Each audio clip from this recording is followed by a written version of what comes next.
Welcome back to मेरा अपना school. अस्सलाम वालेकुम। कैसे हैं बेटा आप लोग? सब खैरियत से हैं? और चलिए शुरू करते हैं last problem chapter propagation and reflection of light का। और जो लास्ट प्रॉब्लम है वो प्रॉब्लम नंबर 8 है जो हम आज की क्लास में डिस्कस करने वाले हैं। चलिए स्क्रीन पर देखें, प्रॉब्लम नंबर 8 मौजूद है, उसे पढ़ते हैं और समझते हैं कि इसमें क्या चीज़ें दी गई हैं और क्या रिक्वायर्ड है, क्या ऐसा करना होगा जिसकी बुनियाद पर हम इस न्यूमेरिकल को सॉल्व कर पाएंगे। ये सारे इश्यूज़ का हल इसी वीडियो पर मौजूद है, वीडियो को एंड तक देखिएगा। चलिए शुरू करते हैं problem number 8। Focal length of a concave mirror is 10 centimetre. Simply कहा गया कि एक कॉन्केव मिरर है जिसकी फोकल लेंथ है 10 सेंटीमीटर। तो एग्जैक्टली हम क्या करेंगे, प्रॉब्लम नंबर 8, ठीक है, डेटा बना लेते हैं। कहा गया कि फोकल लेंथ हमारे पास है 10 सेंटीमीटर। फोकल लेंथ को स्मॉल f से रिप्रेजेंट करते हैं, कैपिटल से नहीं, तो इसलिए स्मॉल f 10 सेंटीमीटर हमारे पास फोकल लेंथ है। आगे बढ़ते हैं। आगे कहा गया if the object is situated at a distance of, इसके तीन अलग अलग पार्ट्स के अंदर और अलग अलग डिस्टेंसेस आपको बताए गए हैं जो कि ऑब्जेक्ट डिस्टेंस है। ठीक है, पार्ट ए में कहा गया कि ऑब्जेक्ट डिस्टेंस आपके पास होगा 60 सेंटीमीटर। पार्ट बी में कहा गया कि ऑब्जेक्ट डिस्टेंस आपके पास है 20 सेंटीमीटर एंड पार्ट 3 में जो ऑब्जेक्ट डिस्टेंस दिया गया है वो है 5 सेंटीमीटर। तो हम 3 पोर्शन क्यों ना बना लें, वो हमारे लिए इजी रहेगा इस सवाल को सॉल्व करने के लिए।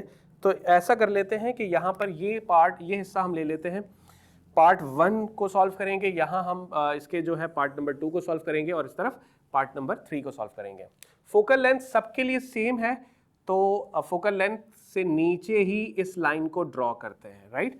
फोकल लेंथ यही इस्तेमाल होगी तीनों ही पार्ट्स के अंदर, तो ये फोकल लेंथ सबके लिए जनरली एक ही दी गई है, एक ही कॉन्केव मिरर है, डिफरेंट पोजीशन सेट कर रहे हैं हम ऑब्जेक्ट की। पार्ट 1 में कहा गया कि ऑब्जेक्ट कितने डिस्टेंस पर है, हम यह लिख लेते हैं 1। ऑब्जेक्ट डिस्टेंस हमारे पास है 60 सेंटीमीटर पर, तो ये आपके पास 60 सेंटीमीटर हो गया।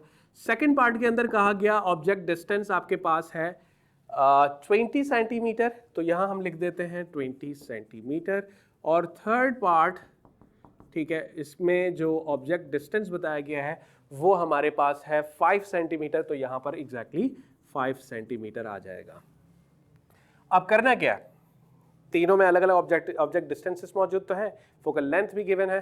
करना क्या है, आगे बढ़ते हैं। फ्रॉम द मिरर, आगे कहा गया from the mirror find the distance of image in each cases. तीनों केसेस के अंदर जब मुख्तलिफ डिस्टेंसेस पर ऑब्जेक्ट रखा जाए जिसकी फोकल लेंथ 10 सेंटीमीटर हो, तो बताओ इसके इन तीनों डिफरेंट पोजीशंस पे रखे गए ऑब्जेक्ट से आने वाला इमेज कहां पर फॉर्म होगा, उसका डिस्टेंस हमें निकाल के देना है, इमेज डिस्टेंस हमें निकाल के देना है। पार्ट ए हो, बी हो या सी हो, यानी 1 2 3 तीनों ही पार्ट्स के अंदर हमें सिंपली इमेज डिस्टेंस निकाल के देना है। ठीक है, तो इमेज डिस्टेंस के साथ साथ हम आने वाले आंसर की बुनियाद पर नेचर भी बता देंगे। ठीक है, नेचर भी बता देंगे। सिंपल मिरर का फॉर्मूला यूज कर रहा हूं। मिरर का फॉर्मूला हमारे पास होता है 1/f is equal to 1/p plus 1/q। क्योंकि हमें q निकालना है तो एक ही जगह पर हम q को अलग कर देते हैं, तो q 1/q यहाँ पर ही रहा। ये 1/f p जो है इस तरफ 1/q के साथ प्लस हो रहा है, तो इस तरफ आके 1/f के साथ क्या हो जाएगा, माइनस हो जाएगा। ठीक है, ओके। चलिए अब हम आगे बढ़ते हैं। इसका यहाँ पर थोड़ा सा एलसीएम भी ले लेते हैं। एलसीएम आपके पास एफ आ गया, एफ को डिवाइड किया एफ से, तो एफ से एफ कैंसिल, तो पी आ जाएगा। एफ को डिवाइड किया पी से, तो पी से पी कैंसिल, तो यहाँ पर आपके पास एफ आ जाएगा। और इसको मैंने मुख्तलिफ प्रीवियस न्यूमेरिकल्स के अंदर सॉल्व करके रफ वर्क के साथ सॉल्व भी करवाया कि किस तरह हम इसको सॉल्व करेंगे।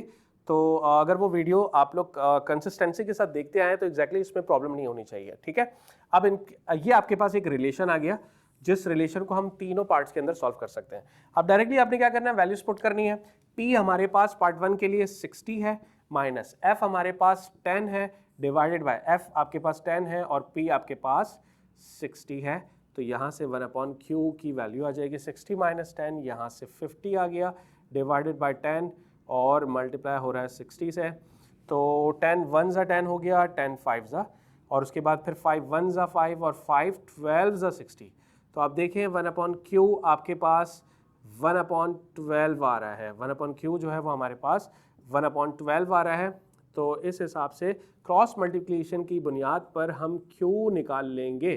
Q 1 से मल्टीप्लाई होगा, 12 1 से मल्टीप्लाई होगा, तो इस तरह आपके पास Q की वैल्यू 12 सेंटीमीटर आएगी। यूनिट लाजमी मेंशन किया करें, मैं भी भूल रहा था, यूनिट मस्ट भी दिखाएं, सेंटीमीटर में है, ठीक है। और नेचर बताओ इमेज की क्या होगी, पॉजिटिव आया ना इमेज डिस्टेंस, तो पॉजिटिव आने पे रियल इमेज होगा, रियल इमेज, ठीक है। तो हम यहाँ लिख लेते हैं रियल इमेज, इतनी गुंजाइश नहीं है, इसे कंप्लीट कर लीजिएगा, रियल इमेज इज फॉर्म्ड। अच्छा, अब सेम ये जो एक स्क्वायर ब्रैकेट मैंने बनाया था, उसका मकसद ये था कि बार बार हम इसी रिलेशन को सॉल्व ना करें, क्योंकि सब में आपने इमेज डिस्टेंस ही निकाल के देना, तो यही इसी चीज़ को हम यहाँ पर ले आते हैं, सेम फार्मूला कि आपके पास P माइनस एफ पी और इस तरफ 1/Q वैल्यूज पुट करें।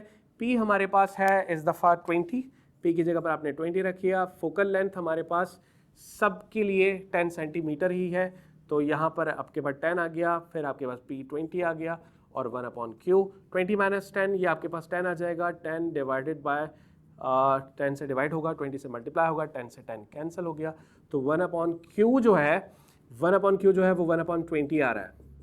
क्रॉस मल्टीप्लिकेशन करें Q1 से 21 से, तो इस तरह हमारे पास Q की वैल्यू 20 सेंटीमीटर आ जाएगी। और यहाँ भी एग्जैक्टली इमेज डिस्टेंस पॉजिटिव में आ रहा है, तो ये इमेज भी क्या होगा, रियल इमेज होगा, रियल इन्वर्टेड इमेज होगा, रियल इमेज होगा, ठीक है। चलिए अब पार्ट 3 को सॉल्व कर लेते हैं।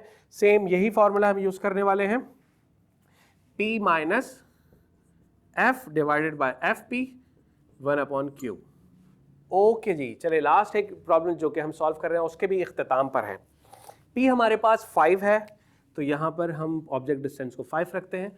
फोकल लेंथ 10 के बराबर है, तो ये आपके पास 10 आ गई, फोकल लेंथ 10 आ गई, P के पास 5 है, तो 1/Q 5 माइनस 10, यहाँ से 5 माइनस 10 माइनस 5 आएगा।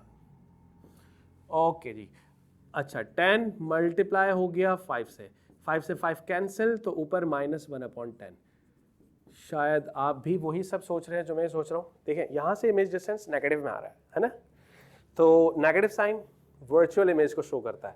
Q मल्टीप्लाई किया -1 से, तो ये माइनस का Q आ गया, और उस तरफ 10 मल्टीप्लाई हो गया 1 से, तो ये 10 आ गया आपके पास, ठीक है। अब आप Q के साथ माइनस दिखाओ या इसके आंसर यानी इसकी वैल्यू के साथ माइनस दिखाओ, एक ही बात है। तो ये negative sign shows that the image is virtual, ठीक है, वर्चुअल इमेज, ठीक है, वर्चुअल इरेक्ट इमेज आपका फॉर्म हो रहा है। ओके जी, चले इसका कंप्लीट एक स्क्रीनशॉट लें। ऑलराइट, ओके जी, चले इसको अपने पास रजिस्टर में शेयर कीजिएगा। आज की इस वीडियो के साथ हमारा ये चैप्टर कंप्लीट हो गया है, और इंशाल्लाह जल्द ही मुलाकात होती है, एक नए चैप्टर के साथ मुलाकात होगी। तब तक के लिए अपना बहुत सारा ख्याल रखिएगा। थैंक यू सो मच, अल्लाह हाफ़िज़।